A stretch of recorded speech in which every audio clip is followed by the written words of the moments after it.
Sanibonani Dumelang, good evening and welcome to episode 395 of the Private Property Podcast. I'm your host, Zamantungwa Kumalo. It's the Tuesday edition. I only said Wednesday. I feel as though this month certainly, fled by. It was speeding by. It is the Tuesday edition of the Private Property Podcast. And if you join us for the first time, welcome to the family. You tuned into the only talk show that deals with property on a daily basis right here in South Africa. And to all our regular viewers on Facebook, on YouTube, on Instagram, welcome back. You know how we do. Every single weekday, you and I have an appointment at 7 p.m. where I'm always in conversation with a property expert who helps us make better property decisions. Doesn't matter where you are on your property journey, we're certainly here to make sure that you are well catered for and get the right insight and info to help you along the way. And talking about the right insight and info, we also have a whole host of other great shows every weekday at 8 p.m. that you can tune into. It is a Tuesday, so Mbali Nwoko will be bringing you the farming podcast right here at 8 p.m. and you can catch the same show every Thursday at the same time. And on Wednesdays, Esty Clausen brings you the first time home buyer show, and Chad takes us through the home shoppers show every Mondays and Fridays, where he takes us through incredible properties that you can find on www.privateproperty.co.za. Well, those are the great shows every weekday at 8 p.m.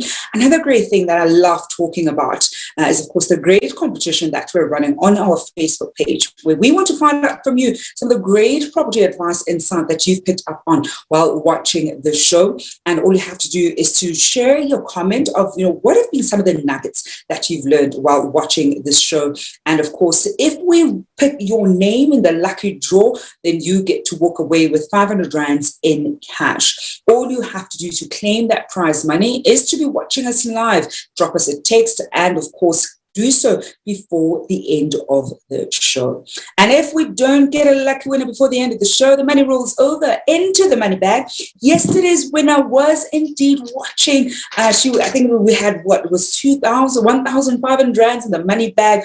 Maikisa was watching, so she got to walk away with that, meaning that our money bag is back at 500 rand. So we're certainly looking forward to who the lucky winner is going to be. Well, this evening I've got our guest SHANAAZ TRETHEWAY, who is the CEO at Rent Master. We're going to be looking at top insights on how to navigate the shifting rental markets, but we're going to put a really different spin to it. There's a great article that SHANAAZ wrote that we really want to reflect on a little bit, because the reality of being a landlord is it's very important to understand the numbers side of things, and we can never downplay how important that is. Understanding the numbers, being able to use different data sets and different data points in order for you to make better decisions. But there was also a human component when it comes to managing property, and of course when you have different people living in your property. So that's some of what we're going to be reflecting on. And I want to find out from the landlords this evening. It's the tail end of the year. December is literally in a couple of hours' time. How has your landlord journey been like this past year? We've seen so many lows lows. I think some people have seen some highs, but there's certainly been quite a number of lows. What has that landlord journey been like for you this year? Do share with us down here below. Absolutely looking forward to hearing some of your insights. SHANAAZ, good evening, and thank you so much for joining us on the show. Thank you so much for having me again, Zama. I really enjoyed joining you and your audience and sharing some of our insights. So yeah, let's get to it. As you said, there's a whole human element to what we deal with. And today I'm super keen to share some of that because usually I'm giving you data point after data point. So there's some fascinating data points, so we can share some of those. But I'm keen to hear from your landlords too. And I think let's first just start with, what, and I was asking the landlords how this year has been for them, as landlords. Certainly keen from you what the data has been telling us around, how landlords have been doing, how their portfolios have been performing in this specific year. Because I think it's been quite an intense year. It's been quite a tumultuous year. In different contexts, and as we slowly start reflecting on the year that was, and of course gearing up for the upcoming year, what have been some of the trends that you've spotted when it comes to the rental market and the different regions that we've got? So I certainly can't ignore where we started from 2020, because 2020 with COVID and hard lockdown, we have to have a look at that and see what it did to our economy, what it did to our rental collections, and we hit an all-time low. And we must understand that that's not a quick recovery in terms of the economics of things. So when we have a look at double income homes going to single income homes, we're looking at how are people recovering in terms of their affordability? How are they recovering in terms of being able to pay their rental or catch up on their debt? And we certainly see a decline in consumers' credit profile. How are institutions such as banks and rental companies, like for instance Rentmaster with debit orders, how are we helping these consumers who fell onto hard times rehabilitate themselves? So that is the trend that we had to bring into 2021. What are we doing as landlords, as property owners, as agents, as institutions in order to get consumers back on the bandwagon? Because they didn't have a choice about it. Let's face it, many people didn't have a choice about the financial quandary that they found themselves in. So that is what we look at in 2021. We see a recovery in the payment profile behavior, meaning how many people are paying on time. That has been a certain recovery, sitting at about 83%. On a national average. But what was more interesting to me is that with the lowering of the interest rates, you had first-time homeowners, meaning those tenants that were good tenants now were in a position to buy their first homes because of the drop in the interest rates. Now, I'm looking forward to 2020 to see what does monetary policy and what do our interest rates say for these individuals that just got to own their first properties, and are they going to re-enter the rental market? But landlords were left with high vacancies. So in this last quarter, I've just read from PPN Credit Bureau their vacancy survey, and you know what amazing data they have. And what they are telling us is that there is a slight decrease in this vacancy rate, showing a marginal improvement. And what we're seeing very low or little or zero escalations in rental rates. So yeah, that's pretty much the trend from this year. And SHANAAZ, when I think about some of the trends that we've seen this year, one of the other unfortunate trends, and it speaks to the article that you'd also written, was that we also saw a lot of separation. Divorce rates were significantly higher than in other months, and not just from a South African context, but we also saw it in other parts of the world where married couples are divorcing or certainly getting separated.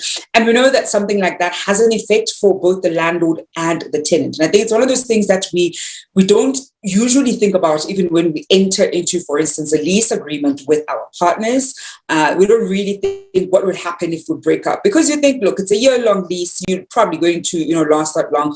Or if you are, of course, a landlord and perhaps you bought that property with your partner, you also don't necessarily probably plan for if you're going to separate with your partner. And that's what I want us to look at. I think first let's start on the owner side, because that's that's the more admin heavy part, because you would be married to somebody. What are the implications, especially of course as it relates to property, when owners who are landlords of a particular property, they are separating and now need to deal with the admin of the property or properties that they essentially manage?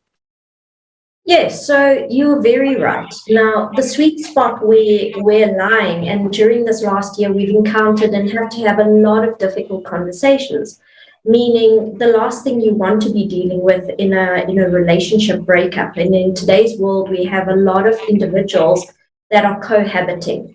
Now, if we look at a landlord perspective, you've got individuals that are going into marriages or cohabiting. They co-own properties. If you're married, clearly whether you're married in community of property or out of community of property would have influenced how you contracted with your tenant. So when you are out of community of property and your property so happens to be part of your assets, that wouldn't necessarily be affected when you are changing your marital or your relationship status, as long as the contract that you've got in place is with the two correct contractual parties. And I think that's what we ultimately want to get to. What we ultimately, the principle is that you want to enforce a contract. And at the end of the day, you start out with good intention. You need to understand who are the contracting parties, and you need to plan for the fact that those contracts have to reflect who the parties are accurately, should you need to take legal action. So at any point in time, if there's a change in those contracting parties, you need to change the contract to reflect that. I'll give you a very, very sad situation. What happens if during COVID times, the property owner passes? It's a reality that's happened. What happens if that property falls into a later state? Who is the executor? Who is giving authority on whether the property can be rented out? And to which bank account in the estate that has to be declared is the money going to? Because that needs to be given to any agent. And we need to make sure that the tenant is aware of that changing circumstances. And I think those are such important things that we need to always consider. And as you said, I think one of the unfortunate things during COVID is that people have also passed away. Never mind, couples separating while landlords. We've seen landlords pass away, and so many things have unfortunately gone haywire because of that. There've been instances that we've also seen on social media with tenants saying, my landlord passed away, and their partner, suddenly wants a place, or somebody said I need to move out within a month. And yet you're only, 4 months into a year-long lease, and people just wanting some kind of help to best manage that. I want us to go for a quick break, see who the lucky winner of the competition that we're running is. And when we come back, we'll be taking your questions and comments this evening as we look at, the insights on navigating shifting rental markets. And of course, also understanding the human component of being a landlord and of course being a tenant, and how you can best manage those situations. Because if anything COVID has taught us is that there's so many other things that happen that we hadn't quite thought of, but there are ways that you can best manage that. But in the meantime, let's have a look at who the lucky winner of the 500 rands in cash is going to be.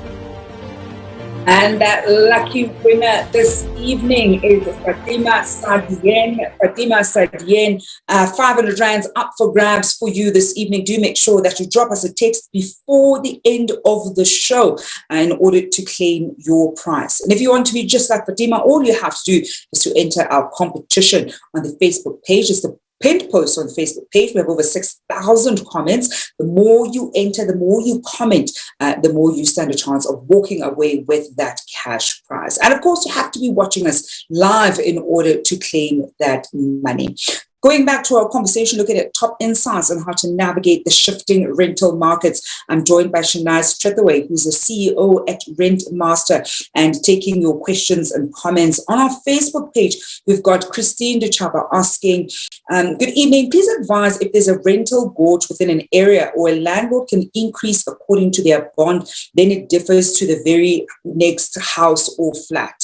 And I love this question, SHANAAZ. Essentially, it's how does a landlord set the rental price? Are you setting it based on, your bond installment? And if, it ends up having the price point being significantly higher than the neighbors, and we find this particular challenge with new landlords who don't quite know, how the market typically works, and think that the way that you set the rental amount is by looking at what either your bond is going to be or what the overall expense is going to be, and thinking, well, that's how I'm going to set my rental. How do we go about setting that rental price point?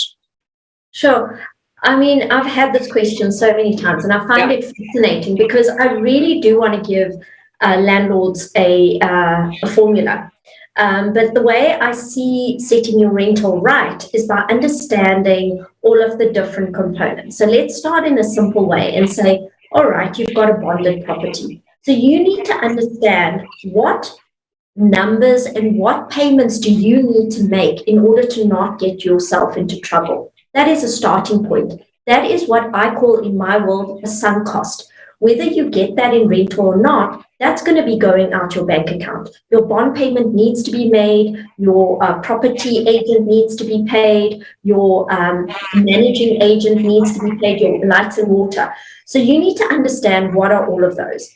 Subsequent to that, you're then going to go and, like, for instance, at Rentmaster, what we do for our landlords is we get a property report, and TPN Credit Bureau provides a property report, and based on rental data in your area, as well as surfing the net, seeing what other people are advertising, what their properties look like, you can start seeing what the rental index is. And the rental index says this is the average rental, and this is the amount of vacancies and how much competition you've got. Now you've got these two sides, and so the negotiation starts. You present it and put it out there. You see what response you get, and then based on that, you start adjusting. I just have to say to landlords that you need to be aware of two things. One, you need to be aware of interest rates and where they're going, because your bond payment is going to be affected by that. And secondly, inflation. You need to understand what's happening, because costs, if they rise, are going to affect what that profit is. So you can't outprice yourself, but please make sure you've got a margin that you can work with, a buffer. And I think that's such an important one, because I think when we look at understanding the numbers, understanding what you can afford, but also I think, SHANAAZ, sometimes it actually goes to the first starting point about what the intention of that property is. Are you buying it for capital appreciation? Are you buying it for cash flow? Do you understand the difference of the two? Do you understand how the numbers have to make sense? If you choose either one of those particular, strategies, if you're looking, for instance, to buy and hold and to rent out, because that also then informs certain things. I know some landlords who, with certain properties, when they're buying for, capital appreciation, would argue that, look, I'm okay with topping up certain expenses of a property in the beginning stages because I'm taking a long-term view of this property, and because I know that in 5, 7, 10 years time the value would have appreciated, and that's what I want to unlock in the event that I sell it or perhaps refinance it in order to access that equity. Or if you're then looking at buying a property for cash flow, you're very clear that you're not interested in paying any kind of amount. The property needs to be able to more than pay itself. You want to be able to make X amount of money when you, of course, have that particular property. So understanding those dynamics, certainly helps. I know that some people buy a property to say they want to eventually give it to their children, or this is where their child perhaps will live when they're in varsity. So for now, it just needs to pay for itself. It doesn't have to make any money, but it's just that thing that they want to be able to give to their kids in the future. So I think it's very important. And that's why I love that question, because it has you thinking through as a new time, landlord, or certainly an aspiring landlord, some of the fundamentals when you have that when you're thinking of a property, why you want to actually buy it, and what needs to be triggered in the event where you're buying it for capital appreciation or to potentially give to your children. And that's something that's so important. So thank you very much there, Christine, for that question. Now, SHANAAZ, earlier we spoke about what happens when a couple who are landlords of a particular property in the event that they separate, and what would typically happen. But then what happens on the flip side when you now have tenants who cohabitated or perhaps were even married, living together, and they've breaking up, and this could have been a lease agreement that they both co-sign as opposed to just in the one person's name. So they're both co-signing and they now want to separate. What needs to happen? What does the tenant need to do in terms of notifying the landlord? What does the landlord need to do in terms of either changing the nature of the lease agreement? So it does become somewhat complicated in the sense of when you're contracting with two individuals and they are going onto the contract. From a landlord perspective, firstly, we need to understand who is on that contract. At the end of the day, the principle still stands. There should be an agreement in place that you should be able to enforce. At the end of the day, we're dealing with humans. A conversation is the place that we start. Instead of being obstructive or not answering, landlords are overwhelmed just as tenants are, because in the COVID environment, everyone's facing pressures. So look, we must just be human about it. So let's start at a place that we can all reference, and that is the contract. At the end of the day, we want to know that that is reflective of what is happening on the property. So when we have a couple that's cohabiting, who signed it? What we've seen in the rentmaster environment is that people bring us to a couple and one of the partners has signed, whereas they're both intending to share the rental because they're each doing their part. In actual fact, both of them are liable. Both of them are over 18, and it would be right for both of them to sign that lease agreement. And that's what I say to all of our landlords. Make sure anyone that is in that environment that is over 18 and a contracting party should be signing that lease agreement. Now, in the event that that changes, we need to understand two things. We need to have the notice from the leaving party, and we need to evaluate the financial impact. What happens if the tenant that's left over reasonably cannot afford your rent? That's an awkward question, but it's one that needs to take place. It's one that you need to ask, and it's one that Rentmaster asks of the tenants when these changes happen.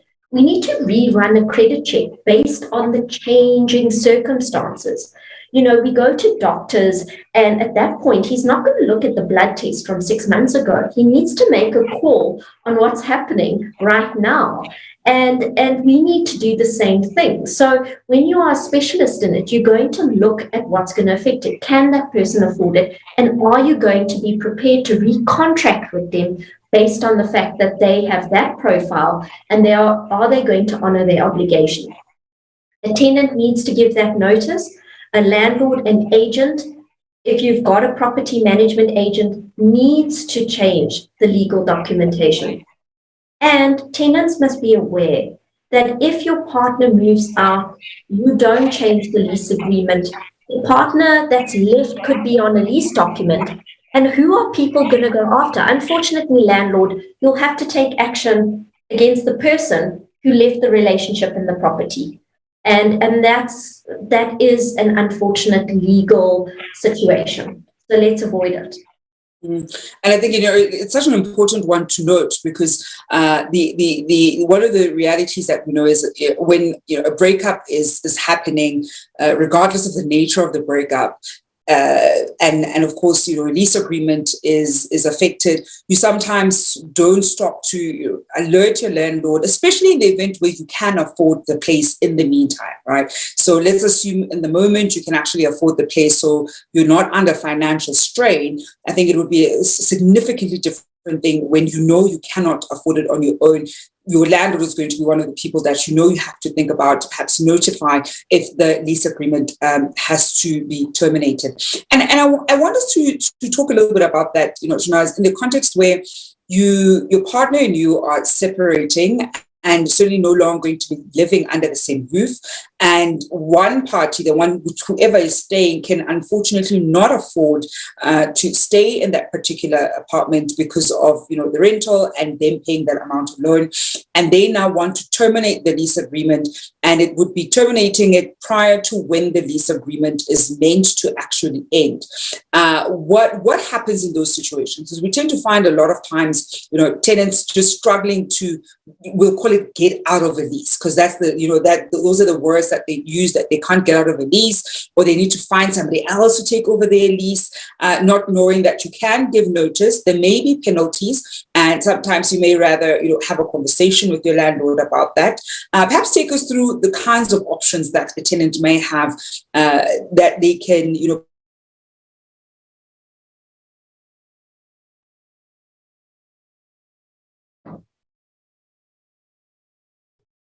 perhaps that they effectively cannot afford your place, and they're letting you know as soon as possible about it.